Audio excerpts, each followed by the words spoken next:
Dear students, good evening. मैं पीयूष कुमार त्रिपाठी स्वागत करता हूं आप सभी का अपने YouTube channel SCS EDU point पर। तो जैसा कि आप सभी लोग को ज्ञात होगा कि इस समय हम लोग बोर्ड एग्जाम कैप्सूल श्रृंखला के तहत विज्ञान के महत्वपूर्ण प्रश्नों को हल कर रहे हैं, जिसमें हम लोग 2019 का अनसॉल्व पेपर सॉल्व कर रहे हैं। किस सन का? 2019 का। अब हम लोग इसके अंतिम पड़ाव के रसायन विज्ञान पर पहुंच गए हैं, अर्थात रसायन विज्ञान का अंतिम हिस्सा चल रहा है जो कल समाप्त हो जाएगा। इसके बाद हम लोग 2019 के भौतिक विज्ञान सेगमेंट के प्रश्नों को सॉल्व करना शुरू करेंगे। तो चलिए बिना देर किए हुए आज की क्लास को हम लोग शुरू करते हैं। आज की क्लास पर देखिए, आज का पहला सवाल आपकी स्क्रीन पर देखिए, कितना बढ़िया सवाल है और कितने ज़्यादा नंबरों में ये पूछा गया है। अगर आप समझदार हैं तो आपको इसका अर्थ मालूम चल गया होगा कि ये सवाल है क्या और हमारे लिए इम्पोर्टेंस क्या रखता है। देखिए, लिखा हुआ है कि एथिल अल्कोहल की 4 रासायनिक अभिक्रियाओं को लिखिए। एथिल अल्कोहल की 4 रासायनिक अभिक्रियाओं को लिखिए, केवल समीकरण लिखिएगा और इसके 3 उपयोग लिखिए। 3 उपयोग। तो अगर आप एथिल अल्कोहल की बात करते हैं तो एथिल अल्कोहल की आप 4 रासायनिक अभिक्रिया में क्या क्या लिख सकते हैं। देखिए, सबसे पहला इसकी, ध्यान दीजिएगा, इसकी प्रबल धातु से क्रिया लिख लीजिए। क्या लिख लीजिएगा? प्रबल धातु से क्रिया। ठीक। और कौन सा गैस इसमें मुक्त होगी? H2 गैस मुक्त होगी। ये बात को आप ध्यान में रखिएगा। चलिए, उसके बाद यहाँ पे धातु का एथॉक्साइड बनेगा। पहला रिएक्शन है धातु का एथॉक्साइड। धातु का एथॉक्साइड बनेगा। ये इंपॉर्टेंट चीज़ है। कैसे? देखिए ज़रा आप लोग। तो एथिल अल्कोहल का सूत्र बताइए मुझे, फटाफट बोलिए कमेंट बॉक्स में। C2H5OH, ये है एथिल अल्कोहल का फॉर्मूला। जब आप इसकी प्रबल धातु जैसे सोडियम, हमने एसिटिक अम्ल का भी कल की क्लास में देखा था, उससे क्रिया कराएंगे तो देखिए होता क्या है। क्योंकि ये प्रबल धातु है इसलिए यहाँ से हाइड्रोजन को ये हटा देती है। किसको हटा देती है? हाइड्रोजन को हटा देती है। मतलब यहाँ से आप हाइड्रोजन को कर दीजिए बाहर। अब हाइड्रोजन जब बाहर जाएगा तो H तो अकेले रहेगा नहीं, इसीलिए वो अपने आप को H2 बना लेता है और बाहर निकल जाता है। तो 2H कहाँ से मिला? यहाँ पे सामने 2 कर देने से 2H मिला। अब आपके साथ क्या बचा? देखिएगा ध्यान से, ये बचा C2H5O। तो जो C2H5O बचा, C2H5O, तो बात समझिए, H हमेशा क्या बना के बाहर निकलता है? H हमेशा प्लस बना के बाहर निकलता है। ये बात को आप अपने दिमाग में भर लीजिएगा। H हमेशा प्लस बना के बाहर निकलता है। तो H जब प्लस बना के बाहर निकल गया तो N उसकी जगह पे आ जाएगा प्लस बनाकर, क्योंकि प्रबल धातु है। आपने सक्रियता श्रेणी में पढ़ा होगा कि जो प्रबल धातुएं हैं वो तनु अम्लों से क्रिया करके हाइड्रोजन विस्थापित करती हैं। तो आप कहेंगे ये अम्ल कहाँ से है?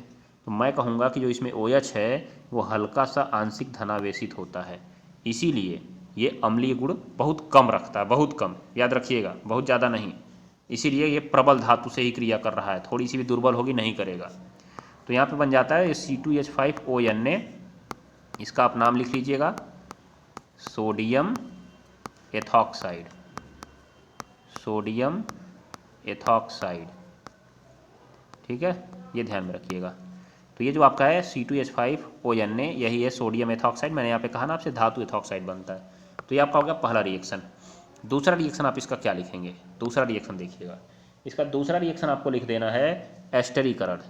क्या? एस्टरीकरण। दूसरा रिएक्शन एस्टरीकरण लिख दीजिए। अब एस्टरीकरण क्या होगा ये तो मैं आपको पीछे बता ही चुका हूँ, आप उसका जाइए पीछे का सेंटेंस देखिए, केवल मैं यहाँ पे रिएक्शन लिख देता हूँ। क्या होता है इसमें? इसकी क्रिया हो जाती है किससे? CH3COOH से, अर्थात एसिटिक अम्ल से अल्कोहल की क्रिया कराने पर। अल्कोहल को हम लोग उल्टा लिखते हैं, जाइए वहाँ पे देखिए, पीछे मैं समझा के बताया हूँ पूरा, इसलिए केवल यहाँ पे रिएक्शन लिख रहा हूँ। रिपीटेड है, आपके पेपर में आया है इसलिए मैं लिख रहा हूँ उस रिएक्शन को, याद रखिएगा।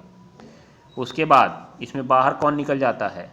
इसका H और इसका OH निकल जाते हैं बाहर, और क्या बन जाता है? देखिए, CH3COO C2H5, ये आपका हो गया रिएक्शन। यही है एथिल एसीटेट, जो कि एक एस्टर है। एथिल एसीटेट हो जाएगा, ध्यान में रखिएगा आप लोग इस बात को। और ये आपका एथिल अल्कोहल है जिसका आप रासायनिक क्रिया लिख रहे हैं, तो केवल आप समीकरण लिखेंगे इसका, और नीचे इसका नाम भी लिख देंगे। क्या लिख देंगे? नाम भी लिख देंगे। हो जाएगा ना, ये बात को ध्यान में रखिए। चलिए इसका तीसरा रिएक्शन पे आ जाइए, एथिल अल्कोहल का तीसरा रिएक्शन पे आ जाइए। तो एथिल अल्कोहल के तीसरे गुण पर आ जाइए आप कि इसे सांद्र H2SO4 के साथ गर्म करने पर, किसके साथ गर्म करेंगे आप? सांद्र H2SO4 के साथ गर्म करेंगे। देखिए सांद्र H2SO4 के साथ कितने डिग्री पर गर्म करेंगे? 140 डिग्री सेल्सियस पर गर्म करेंगे। मैंने आपको बताया था ना, क्या था ये? 140 डिग्री सेल्सियस पर गर्म करना। कल की क्लास में देखिए तीनों मैंने बताया हुआ था, तो हमको इसमें से 2 लिखना है, क्योंकि 4 अभिक्रियाएं लिखनी है ना आपको, तो 2 लिख दीजिए इसमें से कोई, क्योंकि 2 पीछे आप लिख चुके हैं, 2 इसको लिख दीजिएगा। तो देखिए क्या हो जाएगा, 140 पर गर्म करने पर क्या बनता है, बताएंगे क्या आप? कमेंट बॉक्स में तुरंत बोलिए, तो तुरंत बोलिए कमेंट बॉक्स में। 140 डिग्री सेल्सियस पर गर्म करने पर क्या बनता है? डाई एथिल ईथर बनता है गधों, डाई एथिल ईथर। ये देखिए सांद्र H2SO4 है और ताप है 140 डिग्री सेल्सियस। हो जाएगा। तो आप देखिए यहाँ से ले लेगा एक का H और एक का OH, जल बाहर निकल जाएगा। मैंने कहा था सांद्र H2SO4 कहीं भी होता है जल ही निकालता है, तो तुरंत तीर के बाद बचेगा आपका, देखिए C2H5O और उसके बाद C2H5, ये बन जाएगा आपका, जिसका नाम होगा die ethyl ether, die ethyl ether. ये आपका तीसरा रिएक्शन हो गया। चौथा रिएक्शन आप लिख लेंगे 4 नंबर। देखिए सांद्र H2SO4 के साथ 180 डिग्री सेल्सियस पर गर्म करना। 160 भी लिख सकते हैं, 160 भी कहीं कहीं आपको देखने को मिल जाएगा, तो वो भी कोई गलती नहीं है। देखिए क्या होता है जब 160 पे गर्म करते हैं, कल की क्लास में मैंने लिखा था, बस एक बार आप फ्लो चार्ट में मैं लिख देता हूँ मैं, जिससे आपको पता लगे कि हाँ आपने कुछ किया हुआ है। जो पढ़े हैं उनको समझ में आ जाएगा आराम से, जो नहीं पढ़े हैं वो घंटा बजाते रहेंगे अपना। देखिए यहाँ पे फिर लिखिएगा सांद्र H2SO4 और 180 डिग्री सेल्सियस ताप लिख दीजिए। यहाँ पर भी आपने गर्म किया हुआ है, इसका मतलब यहाँ भी जल बाहर निकलेगा, तो क्या हो जाएगा? देखिए CH2 और सिंगल बॉन्ड CH2, लेकिन दोनों के एक एक लोग भाग गए। देखिएगा ध्यान से, इसका भी ऊपर से एक भाग गया, इसका भी ऊपर से एक भाग गया है, अर्थात दोनों का एक एक बंध कम हो गया, दोनों आपस में बना लेते हैं CH2 डबल बॉन्ड CH2, इसका नाम है एथिलीन। क्या है? एथिलीन। तो आपसे सवाल ये भी पूछा जा सकता है कि एथिल अल्कोहल से एथिलीन कैसे बनाते हैं, एथिल अल्कोहल से एथिलीन कैसे बनाते हैं, ये सवाल आपसे पूछा जा सकता है। इसलिए इस बात पर अटल रहिएगा, संपन्न रखिएगा अपने आप को याद करके, ठीक है, नहीं तो फंस जाएगा आपको मामला। चलिए अगला सवाल देखा जाए। अगला सवाल इसमें अभी एक हिस्सा और बचा था ना, क्योंकि 7 नंबर का सवाल था। 4 रिएक्शन आपने लिख लिया है, अगला हिस्सा इसका देखिए क्या लिखा हुआ है। इसके 3 उपयोग लिखिए, इसके 3 उपयोग लिखिए। चलिए फटाफट उपयोग लिख लेते हैं। सबसे पहला तो उपयोग आप सब लोग को मालूम होगा, क्या मालूम होगा जी? दारू बनाने में जी, देसी पौआ, ध्यान दीजिएगा। तो लिख लीजिए पेय पदार्थ बनाने में। क्या बनाने में? पेय पदार्थ बनाने में इसका उपयोग होता है, पेय पदार्थ बनाने में। दूसरा आप इसका उपयोग लिख सकते हैं, दूसरा इसका उपयोग लिख सकते हैं आप लोग, क्या लिख सकते हैं जी? दूसरा इसका उपयोग बताइए तो, क्या लिखेंगे इसका उपयोग? गैसोहॉल, मैंने बताया था ना आपको, गैसोहॉल। तो गैसोहॉल का मतलब है petrol plus alcohol, petrol plus alcohol बनाने में। गैसोहॉल अर्थात पेट्रोल प्लस एल्कोहल बनाने में हो जाएगा, ये ध्यान में रखिएगा आप लोग। चलिए तीसरा इसका उपयोग लिख लीजिए, मेथिलीकृत स्प्रिट बनाने में। मेथिलीकृत स्प्रिट बनाने में,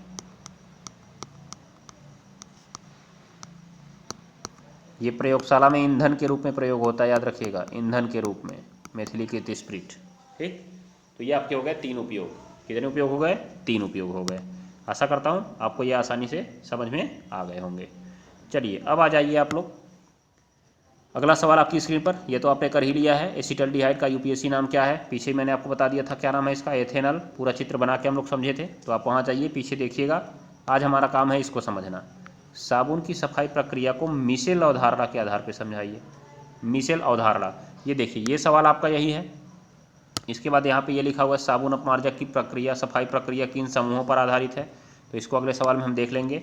ये देखिए ये यही सवाल है, साबुन का निर्मलीकरण अर्थात इसका स्वच्छीकारक गुण, वही प्रक्रिया जो अभी पीछे सवाल में बताने वाला हूँ मैं आपको, इसलिए यहाँ पे नहीं बताऊँगा। और साबुनीकरण मैं आपको कल परसों की क्लास में ही बता चुका हूँ। उसके बाद देखिए अगला सवाल यहाँ पे, एसीटिक अम्ल के 3 रासायनिक गुणों का उपयोग, ये 3 रासायनिक गुण लिखिए और इसका एक उपयोग बताइए। तो ये तो रिएक्शन मैं आपको पीछे बता चुका हूँ, एसीटिक अम्ल के 4 रासायनिक गुण मैंने पीछे आपको बता दिए हैं। बस मैं इसका एक उपयोग आपको बता देता हूँ। एक उपयोग पहला लिख लीजिएगा, सिरके के रूप में। किस रूप में? सिरके के रूप में। कम से कम 3 लिख लीजिए, 3 उपयोग याद करिए, 3 उपयोग। एक मिनट, सिरके के रूप में। किस रूप में? सिरके के रूप में। दूसरा आप लिखेंगे, दूसरा नंबर आप लिखेंगे, क्या लिखेंगे? रबड़ के स्कंदन में।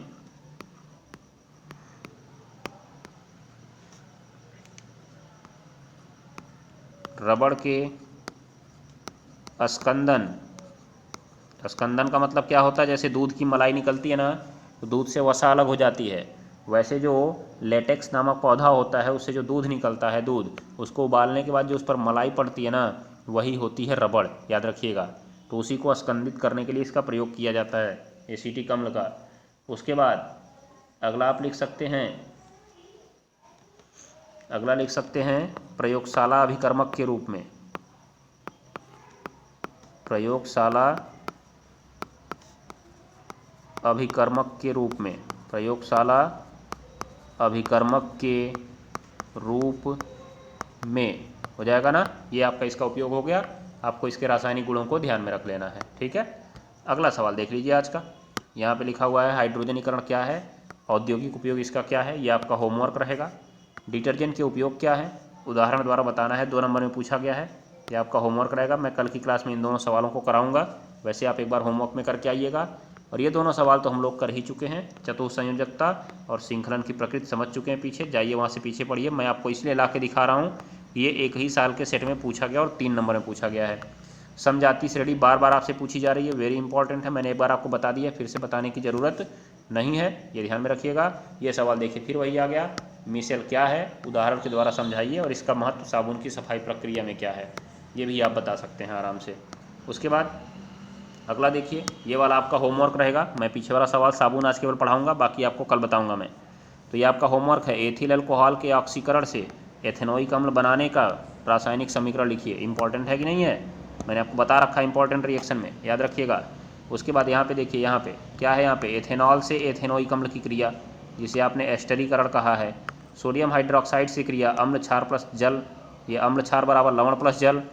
फिर एथेनोइक अम्ल की सोडियम कार्बोनेट से क्रिया, क्या निकलेगा इसमें, CO2 और H2O। कल की क्लास देखिएगा आप लोग, कल की क्लास जो कल मैंने पढ़ाया हुआ है। अब मैं नहीं बताऊंगा इसको आप करेंगे, क्योंकि मैं पढ़ा चुका हूँ और इंपॉर्टेंट है, देखिए कितनी बार पूछा गया है। और ये वाला कल मैं आपको कराऊंगा, अल्कोहल और कार्बोक्सिलिक अम्ल में अंतर। मैं सवाल दिखा दे रहा हूँ, कल मैं आपको कराऊंगा, कल इसका लास्ट डेट रहेगा। और कल हम लोग एक और चीज़ समझेंगे, संक्षारण और इससे बचाव के उपाय, इसको विस्तार पूर्वक हम लोग कल की क्लास में समझेंगे, ठीक है। चलिए, तो बिना देर किए हुए हम लोग इसको देखना शुरू करते हैं। मिशेल क्या है, मिशेल क्या है, तो सबसे पहले आप लिखेंगे चूंकि जब साबुन को जल में घोलते हैं, जब साबुन को जल में घोलते हैं तो, जब साबुन को जल में घोलते हैं तो इसका आयनन निम्न प्रकार होता है, इसका आयनन निम्न प्रकार होता है, इसका आयनन निम्न प्रकार होता है। तो देख लीजिए, C17H35 COO पे माइनस बनाता है और Na वाला हिस्सा क्या बना लेता है, प्लस बना लेता है। Na वाला हिस्सा क्या बनाता है जी, प्लस बनाता है। आप इस बात को दिमाग में बैठा लीजिएगा, ठीक है। चलिए अब देखिए क्या हो रहा है यहाँ पे। यहाँ पे हम बात करते हैं कि ये जो आपको मिला कार्बोक्सिलेट आयन, या इसको बोलेंगे आप स्टीयरेट आयन। कौन सा आयन जी, स्टीयरेट आयन, स्टीयरेट आयन, ठीक है। तो एक सवाल देखिए पीछे आपसे पूछा गया है, वहाँ पे थोड़ा सा मैं बात कर लूँ। ये देखिए, साबुन और अपमार्जक की सफाई प्रक्रिया किन समूहों पर आधारित है, इसका भी उत्तर आपको वहीं मिलने वाला है, ठीक है। तो वहीं आपको मैं बता रहा हूँ उत्तर भी। चलिए, बहुत सारे सवाल का जवाब यहीं से मिलने वाला। देखिए कितने प्रकार से पूछा जाएगा, सबका उत्तर एक ही जैसा लिखना है आपको। स्टीयरेट आयन, तो इसकी संरचना निम्न प्रकार होती है, इसकी संरचना निम्न प्रकार होती है। रिएक्शन लिख लीजिएगा, तब नीचे आप इस बात को लिखेंगे। इसकी संरचना निम्न प्रकार होती है। कैसी होती है जी, ज़रा बताइए तो मुझे, कैसी होती है। मैंने ऐसे बनाया था ना, ऐसे, और यहाँ पे आपको लिखा था C डबल बॉन्ड O, यहाँ पे था O और इस पे क्या था, माइनस। तो अब ज़रा देखिए, ये जो जितने कोने हैं ना इसमें, ये जितने कोने दिख रहे हैं आपको, ये सब जगह के कार्बन है और ऐसे 17 कोने इसमें मिलेंगे। हो सकता है कुछ कम हो, तो उससे फ़र्क नहीं पड़ने वाला है, बस आपको इतना दिखाना है। ये हिस्सा जो है आपका, देखिए माइनस है ना, माइनस। जो भी हिस्सा धनावेशित या ऋणावेशित होता है उसको हम लोग ध्रुवीय भाग बोलते हैं। क्या बोलते हैं जी, ध्रुवीय भाग। और बाकी ये जो हिस्सा इसका है, ऐसे बनाइएगा अलग कलम से, और इसको लिखिएगा हाइड्रोकार्बन भाग। क्या लिखेंगे आप, हाइड्रोकार्बन भाग, हाइड्रोकार्बन भाग। तो आप नीचे लिख सकते हैं, इस आयनन को लिखने के बाद आप लिख सकते हैं, साबुन की सफाई प्रक्रिया इन्हीं समूहों पर आधारित होती है। साबुन की सफाई प्रक्रिया इन्हीं समूहों पर आधारित होती है। ये बात को आप ध्यान में रखेंगे। तो क्या लिखेंगे आप इसमें कि साबुन की सफाई प्रक्रिया इन्हीं दोनों समूहों पर आधारित होती है, इन्हीं दोनों समूहों पर आधारित होती है, लिखेंगे आप। क्योंकि इसमें हाइड्रोकार्बन भाग जल विरोधी होता है। कैसा होता है, जल विरोधी होता है, या हम इसे कह सकते हैं वसा स्नेही होता है। क्या होता है जी, वसा स्नेही होता है, वसा स्नेही होगा। ध्यान दीजिएगा आप लोग, वसा से स्नेह करने वाला हिस्सा रहेगा ये, वसा स्नेही, ठीक। ये बात को ध्यान में रखिएगा। और जो इसका ध्रुवीय भाग है, ध्रुवीय भाग, ये होता है जल स्नेही। क्या होता है, जल स्नेही। उसके बाद वसा विरोधी होता है। कैसा होता है जी, वसा विरोधी। तो ये आपकी सफाई प्रक्रिया का कारक हो गया। तो आपसे अगर पूछा गया कि साबुन की सफाई प्रक्रिया किन समूहों पर आधारित है, तो साबुन की सफाई प्रक्रिया उसके आयनन से मिलने वाले स्टीयरेट आयन, किस पर, स्टीयरेट आयन पर आधारित है। इसके दो भाग होते हैं, एक हाइड्रोकार्बन भाग जो जल विरोधी होता है, ऐसे लिखिएगा आप लोग, मेरी बात को सुन लीजिए फिर अपने मन से लिखिएगा। हाइड्रोकार्बन भाग जल विरोधी होता है और ध्रुवीय भाग जो जल स्नेही होता है। तो अब हम आते हैं मिशेल की अवधारणा पर, मिशेल की अवधारणा पर। तो आप मेरी बोली गई बात को एक बार सुनेंगे और लिखने का प्रयास करेंगे। क्या लिखेंगे आप लोग, इसको लिखेंगे इसमें कि जब साबुन को द्रव में घोला जाता है, जब साबुन को द्रव में घोला जाता है तो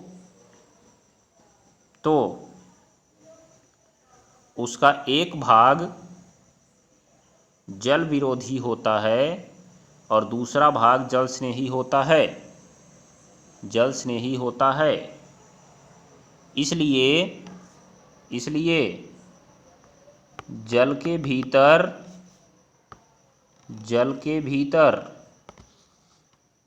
सभी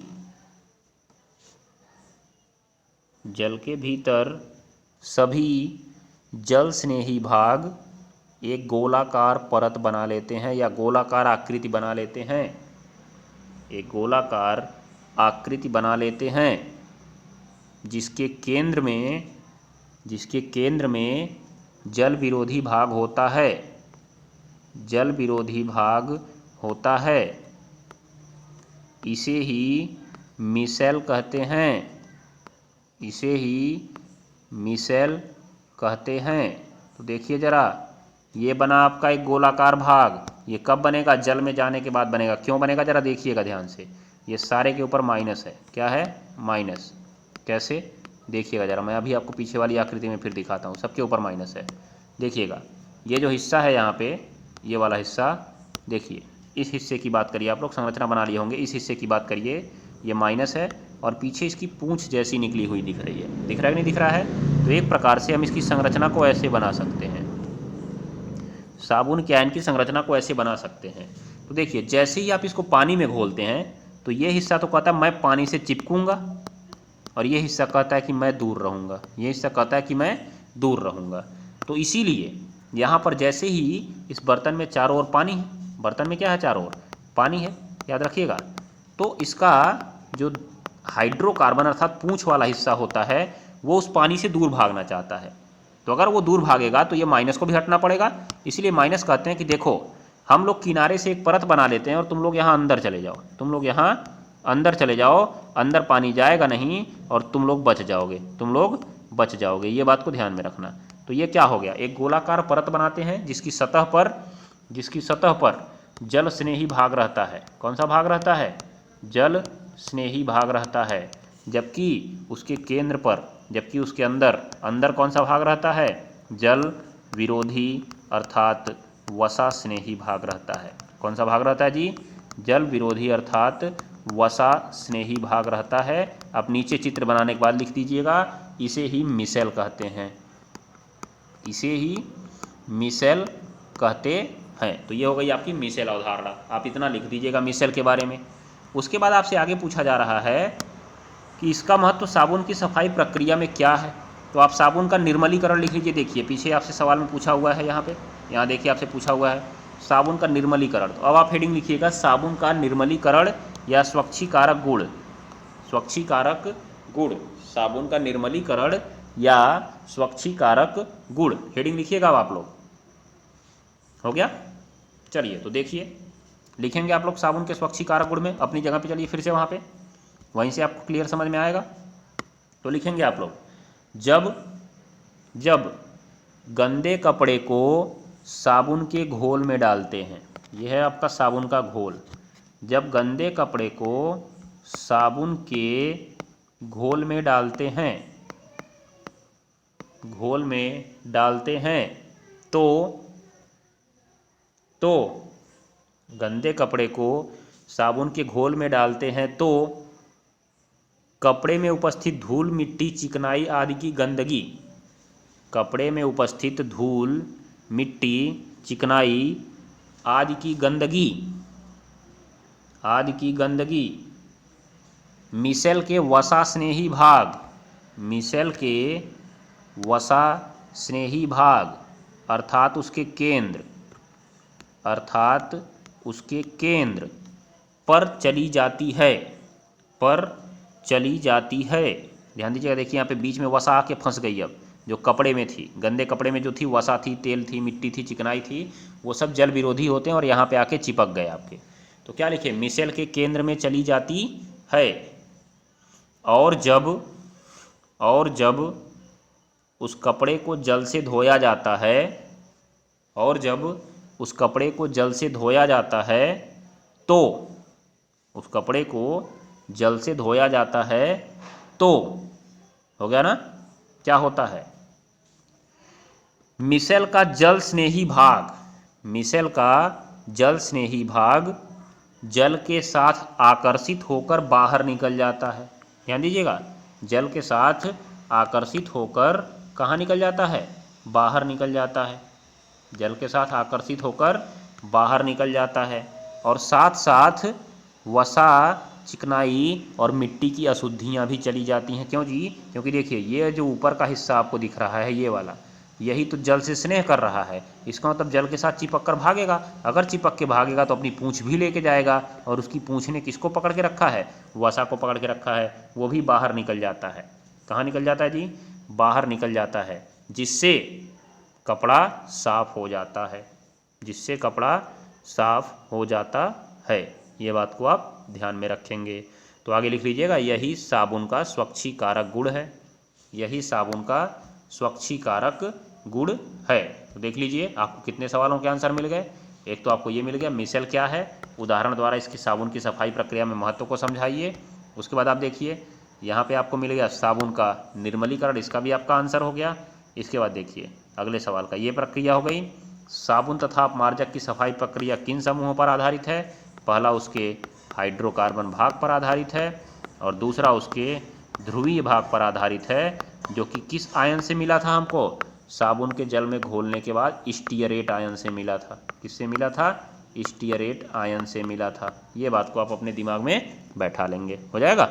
चलिए उसके बाद ये वाले का भी आंसर मिल गया, सफाई प्रक्रिया को मिसेल अवधारणा। तो मिसेल अवधारणा मतलब पहले पूरा मिसेल समझाना है, उसके बाद उसकी सफाई प्रक्रिया लिखना है पूरा का पूरा। तो जो मैंने लिखवाया आपको उतना लिखना पड़ेगा, हो जाएगा। तो आप इसको अपनी कॉपी में ज़रूर लिखिएगा। जिन लोगों ने अभी हाल फिलहाल में ही पढ़ा हुआ है वो नहीं लिखेंगे तो भी चलेगा, लेकिन अगर लिख लेंगे तो एक बार याद ही हो जाएगा, क्योंकि लिखने से चीज़ें ज़्यादा याद होती हैं। आप जितनी बार लिखेंगे उतनी बार चीज़ें आपको क्लियर होती जाएंगी। ठीक, तो चलिए आज की क्लास में बस इतना ही, मिलते हैं कल की क्लास में। तब तक के लिए पढ़ते रहिए, पढ़ाते रहिए, हंसते रहिए और हंसाते रहिए। Good bye.